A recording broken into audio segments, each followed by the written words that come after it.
तो आज फिर से आप सभी का बहुत बहुत स्वागत है मेरी वीडियो में। तो आज मैं लेकर आई हूँ एक और नया आइडिया, जिसमें मैं बना रही हूँ मंदिर के लिए कर्टन। तो इस तरह से आपके पास अगर फैब्रिक है तो आप अपने मंदिर के लिए कर्टन बना सकते हैं। तो चलिए फिर वीडियो को स्टार्ट करते हैं।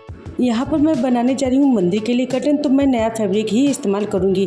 तो ये इसकी जो लेंथ और जो विड्थ है वो मैंने स्क्रीन पर दे दी है। और यहाँ पर देखिए मैंने बुकरम का इस्तेमाल किया, आप चाहे तो पेस्टिंग पेपर का भी इस्तेमाल कर सकते हैं। तो यहाँ पर देखिए जो लेंथ का ये बुकरम है उसी लेंथ की मैं जो मेन फैब्रिक है उसमें से भी मैं पार्ट को कट कर लूँगी। यहाँ पर देखिए मैंने सेंटर पॉइंट मतलब बीच से उसको डिवाइड करके इस तरह से मैंने स्केल की हेल्प से उसको मार्क कर दिया। साथ ही मैंने इस तरह से फोल्ड करके भी देखिए जो मिड पॉइंट है वो मैंने ले लिया। और वहाँ से ही मैं देखिए आपके पास कोई भी राउंड पीस है, ग्लास है या कुछ भी है, उससे आप इस तरह से मार्क कर सकते हैं और राउंड जो शेप है वो आप दे सकते हैं। तो इस तरह से राउंड शेप देते हुए पूरी मतलब ये बुकरम में इस तरह से मार्क कर लेना है। आगे क्या करना है वो मैं आपको बताती हूँ।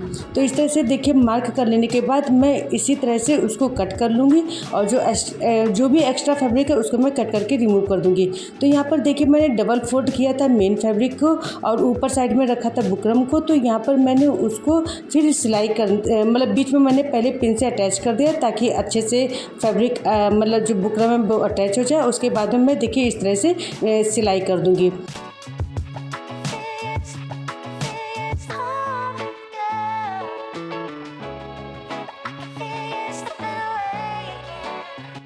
तो जिस तरह से मैंने इधर सिलाई कंप्लीट की है सेम उसी तरह से दूसरे साइड में भी सिलाई कर लूँगी। तो इस तरह से देखिए मेरी यहाँ पर सिलाई कंप्लीट हो गई है। अब जो भी एक्स्ट्रा फैब्रिक है मैं उसे कट करके रिमूव कर दूँगी। तो इसी तरह से आपको सिलाई करने के बाद देखिए कपड़े को कट करके निकाल देना। इसके बाद थोड़े से नोचेस दे देना जिससे कि फिनिशिंग अच्छी आ जाएगी। तो यहाँ पर देखिए जो भी राउंड शेप है जहाँ पर वहाँ मैंने अच्छी तरह से नोचेस दे दिए हैं। और उसके बाद मैं उसको सीधा करके देखिए इस तरह से मैं आपको दिखाती हूँ कि किस तरह से ये शेप आ रही है। तो यहाँ पर देखिए इस तरह से ये डिज़ाइन आएगी और इसके बाद क्या करना वो मैं आपको बताती हूँ। यहाँ पर देखिए जो सिलाई जो राउंड शेप आई है उसी पर मैं फिर से एक बार सिलाई कर दूँगी। इससे फिनिशिंग अच्छी आ जाएगी और कपड़ा भी अच्छी तरह से अटैच हो जाएगा। तो यहाँ पर देखिए मेरी जो है सिलाई वो कंप्लीट हो गई है। उसके बाद में मैं कर रही हूँ एक लेस का यूज़। तो इस तरह से मैं करते हुए राउंड शेप देते हुए उसको मैं अटैच कर दूँगी। तो इससे क्या होगी मतलब इसकी जो खूबसूरती वो थोड़ी सी बढ़ जाएगी। और आपके पास जो भी लेस है उसका आप इस्तेमाल कर सकते हैं। मंदिर के लिए मैं बना रही हूँ तो मैं नया फैब्रिक और नई लेस का ही इस्तेमाल कर रही हूँ। तो इस तरह से देखिए पूरी इसमें सिलाई इस तरह से लगा लेनी है। तो देखिए यहाँ पर मेरी लेस जो है वो अटैच हो चुकी है। तो यहाँ पर देखिए ये जो पार्ट है वो रेडी हो गया। और उसके बाद मैंने क्या किया, एक 1.5 इंच की पट्टी मैंने कट की है और ये दूसरे फैब्रिक से ली है। और इस तरह से ये भी एक शाइनिंग वाला ही फैब्रिक है। और इस तरह से मैंने आपस में जोड़ते हुए इस तरह से मैं सिलाई पूरी पट्टी में लगा दूँगी। और उसके बाद मैं क्या करूँगी, सेफ्टी पिन की हेल्प से इसको अंदर साइड में करते हुए और उसको अंदर साइड में मतलब इस तरह से खींचते हुए और पूरे मतलब पट्टी को मैं जो अंदर वाला पार्ट है वो बाहर कर लूँगी। और इस तरह से जो सिलाई वाला मतलब हिस्सा है वो पूरा अंदर के लिए चला जाएगा। तो जैसे कि एक पाइपिंग रेडी होती है उसी तरह की ये रेडी हो जाएगी। और इसका फिर मैं क्या करूँगी अभी बताती हूँ। और इस तरह से देखिए ये पूरी ये रेडी हो गई है। अब इसमें से मैं क्या करूँगी, जो 10 इंच का मतलब जो है एक एक स्ट्रिप इस तरह से कट कर लूँगी। तो इस तरह से मेरी कई स्ट्रिप निकल आएंगी। तो यहाँ पर देखिए एक जो स्ट्रिप की लेंथ है वो 10 इंच है। और यहाँ पर देखिए मैं धागा लेकर इस तरह से पूरे में सिलाई कर दूँगी। और सिलाई करने के बाद देखिए मैं धागा खींच दूँगी और खींचने के बाद ये एक जैसे कि फ्लावर बनता है ना उस तरह से रेडी हो जाएगा। बाद में मैं क्या करूँगी, जो किनारे होते हैं वो उनको आपस में जोड़ दूँगी। तो ये सुंदर सा फ्लावर रेडी हो जाएगा। और इस फ्लावर का यूज़ आप कई तरह से मतलब फ्रॉक वगैरह और कई चीज़ों में इसका यूज कर सकते हैं। तो यहाँ पर देखिए एक सुंदर सा फ्लावर ये रेडी हो गया है। और इसी तरह से मैं और कई सारे फ्लावर रेडी कर लूँगी। तो इसमें मैं कर्टन में कुल मिला के जो 12 फ्लावर मैं रेडी करूँगी। तो देखिए यहाँ पर किस तरह से लगाना वो भी मैं बताती हूँ। तो मुझे कर्टन के 2 पार्ट रेडी करने हैं, तो उसके लिए मैंने इसको क्या किया, बीच में से कट कर लिया है। आप अपने मंदिर की जितनी लंबाई है चौड़ाई है उसके अकॉर्डिंग इसको रेडी करिएगा। तो यहाँ पर देखिए इस तरह से भी जो ऊपर साइड में उसमें भी मैं लेस को अटैच कर लूँगी। तो इसी तरह से जो लेस को वो दूसरे पार्ट में भी लगाऊंगी। और इस तरह से अब देखिए मैंने छोटे से ये 3 इंच के मतलब ये 6 पार्ट में और कट करके निकाल दूँगी। और इस तरह से जो लूप होते हैं ना उस तरह से मैं रेडी करूँगी। और करने के बाद देखिए इस तरह से मोड़ते हुए मैं इसके बीच में रखते हुए और इस तरह से मैं इस पर सिलाई लगाऊंगी। तो इस तरह से ये जो टांगने के लिए उसका ये पार्ट रेडी हो जाएगा। इसी सेम मेथड से जो दूसरा वाला पार्ट है वो भी मैं रेडी कर दूंगी। तो इस तरह से दूसरा पार्ट भी कर्टन के लिए रेडी होता चला जाएगा। तो यहाँ पर देखिए इस तरह से अटैच करना है। मैंने डबल सिलाई लगाई जिससे मजबूती से अटैच हो जाएंगे।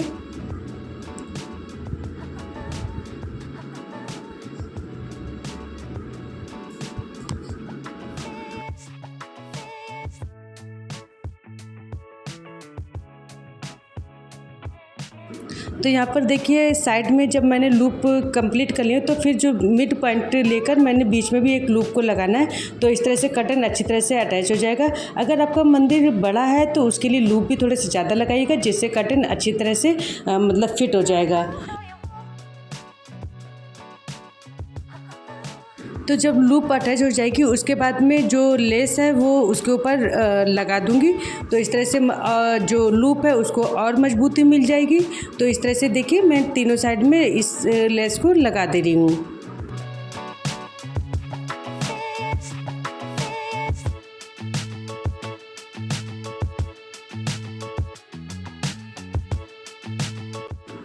तो देखिए यहाँ पर एक जो है वो पार्ट रेडी हो गया। इसी तरह से जो दूसरा पार्ट है वो भी मैं रेडी कर लूँगी।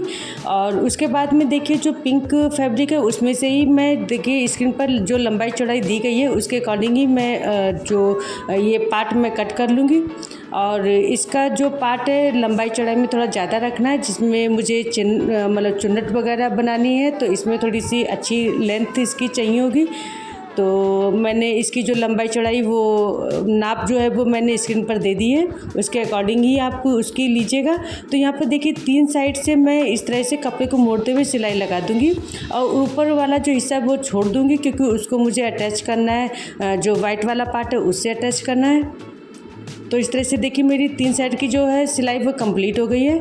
उसके बाद में जो लेस है वो मैं इसमें जो है ना वो अटैच कर दूँगी। तो 3 साइड में मैं लेस को इस तरह से रखते हुए उस पर सिलाई कर दूँगी। तो ऊपर का थोड़ा सा मैंने पार्ट छोड़ दिया है क्योंकि उसको मुझे वाइट पार्ट में अटैच करना है। तो यहाँ पर थोड़ी सी लेस मेरे पास थोड़ी सी कम भी थी जिसकी वजह से मैं पूरी तरह से इसको नहीं लगा पाई हूँ, लेकिन यहाँ पर इतनी ज़रूरत भी नहीं है। तो यहाँ पर भी देखिए इतना पार्ट मेरा छूट गया है। तो ये मैं पीछे साइड में रखूँगी तो ये दिखाई भी नहीं देगा। तो इस तरह से देखिए जो दूसरा वाला जो है ना इस तरह का मैं एक और पार्ट रेडी कर लूँगी सेम इसी तरह की लंबाई चौड़ाई से और सेम इसी तरह से पर्दे जो लेस को अटैच किया है सेम उसी मेथड से अटैच करूँगी। तो यहाँ पर देखिए मैंने एक पार्ट लिया और उसमें इस तरह से देखिए कच्चा करते हुए जाना है।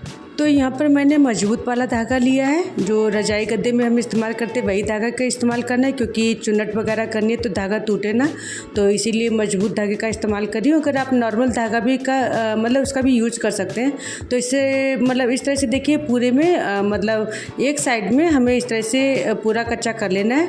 और उसके बाद इसमें मतलब कहाँ पर गांठ लगानी वो भी मैं बताती हूँ। तो यहाँ पर जो वाइट वाला पार्ट है उसको लेकर उसकी जितनी ये लेंथ आती है उतनी ही लेंथ में जो रेड वाला पार्ट है उसकी रखूँगी। तो यहाँ पर इसकी जो लेंथ है वो 13 इंच आ रही है, तो उतनी ही मैं 13 इंच ही इस पर मतलब ले लूँगी। और 13 इंच का पार्ट मतलब इतना फैब्रिक लेकर फिर मैं उसको गांठ लगा दूँगी। तो क्योंकि उसको मुझे इसमें अटैच करना है तो इसीलिए मैंने उतनी ही लंबाई ली है इसकी। तो यहाँ पर देखिए मैंने गांठ लगा दी है और इस तरह से ये 13 इंच का पार्ट ये रेडी हो जाएगा।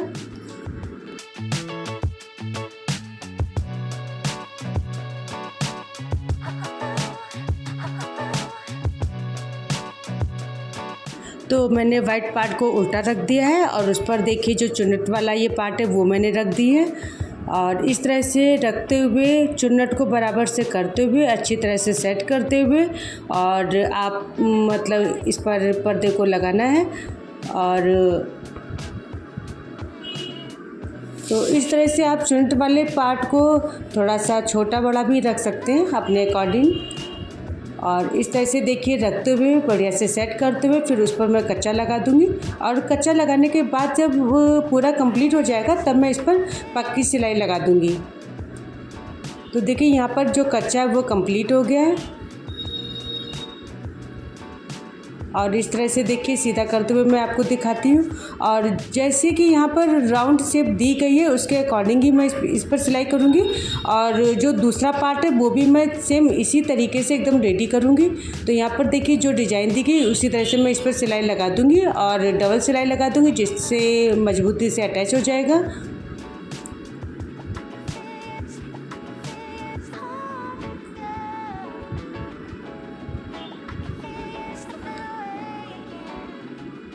तो यहाँ पर देखिए सिलाई कंप्लीट हो गई है और इस तरह से चुन्नटें भी आ रही। मैं आपको अच्छे से इसको सीधा करके दिखाती हूँ। जो मैंने कच्चा है देखिए वो भी मैंने कट कर दिया है और उसको रिमूव कर दिया है।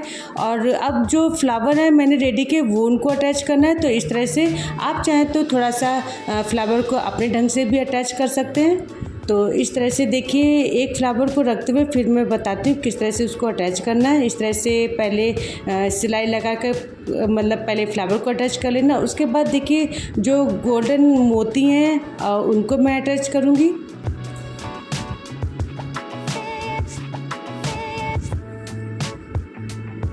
तो इस तरह से देखिए मैंने यहाँ पर कई बार टाँके लगाकर उसको मजबूती से अटैच कर दिया है। और यहाँ पर देखिए मैंने 5 जो गोल्डन मोती होते हैं उनको मैं यूज़ कर रही हूँ। तो ये आप कोई भी मतलब सिलाई वाले शॉप पर ले सकते हैं और या जहाँ पर मोती वगैरह मिलते हैं वहाँ पर इस तरह से आपको आसानी से मिल जाएंगे। आप अपने अकॉर्डिंग जो भी चाहे मोती आप इस्तेमाल कर सकते हैं। तो यहाँ पर मेरे पास गोल्डन मोती थे तो मैं उनका ही इस्तेमाल कर रही हूँ। तो इस तरह से देखिए 5 मैंने मोतियों को लेकर उनको इस तरह से सिलाई करके उनको मतलब जोड़ते हुए इस तरह से सिलाई कर दी है। फिर इन मोतियों से मैंने एक बार धागे को लेते हुए फिर नीचे से उसकी सिलाई करती जा रही हूँ ताकि जो मोती वो अच्छी तरह अपनी जगह पे अटैच हो जाए और मजबूती से अटैच हो जाए। तो इसी तरह से जैसे मैंने फ्लावर रेडी किया है इसी तरीके से सेम जो और फ्लावर है वो भी मैं अटैच कर लूँगी। और जैसे मैंने ये वाला कर्टन रेडी किया है तो इसका जो दूसरा वाला कर्टन है वो भी मैं रेडी करूँगी। तो इस तरह से अगर आप कर्टन को रेडी करते हैं तो बहुत ही सुंदर लगेगा। तो एक बार इस तरह से ज़रूर आप ट्राई करिएगा। तो यहाँ पर देखिए एक फ्लावर मेरा कंप्लीट हो गया है। और इस तरह से मैंने जो फ्लावर मैंने कंप्लीट किया तो वो भी मैंने कपड़ा रेड वाला जो है ना फैब्रिक उसको भी साथ में लेते मतलब किया है जिससे वो भी मजबूती से इसमें अटैच रहेगा। और इसी तरह से देखिए सारे फ्लावर को अटैच कर लेना है।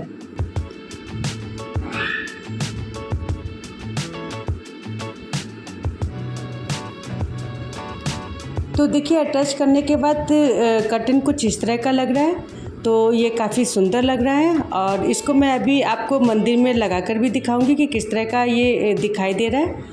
तो काफ़ी सुंदर ये कर्टन बनके रेडी हुआ है। तो देखिए आज है होली का त्यौहार। तो मैं जो पुराने मतलब कर्टन थे उनको मैं मतलब हटा रही हूँ, उनको मैं अभी वॉश करूँगी और आज मैं इन नए कर्टन का यूज़ करूँगी। तो इस तरह से देखिए आप चाहे तो मैंने ये पुरानी डोरी का ही इस्तेमाल किया। आप चाहे तो ये जो कर्टन है उसी की डोरी का भी इस्तेमाल कर सकते हैं। तो इस तरह की थोड़ा सा काम ज़्यादा था जिसकी वजह से मैं इसके लिए जो इसी फैब्रिक की डोरी है उसको मैं नहीं बना पाई हूँ। आप उस तरह का अगर इसी फैब्रिक से ही अगर मतलब कर्टन की डोरी बनाते तो वो और खूबसूरत लगेगा। तो इस तरह से देखिए मैंने दोनों कर्टन को इसमें डाल देना है और जो जहाँ पर लेस वाला जिसमें कम लगा है वो हिस्सा मैं पीछे साइड में रखूँगी। तो सामने देखिए इस तरह से कर्टन को लगाना है।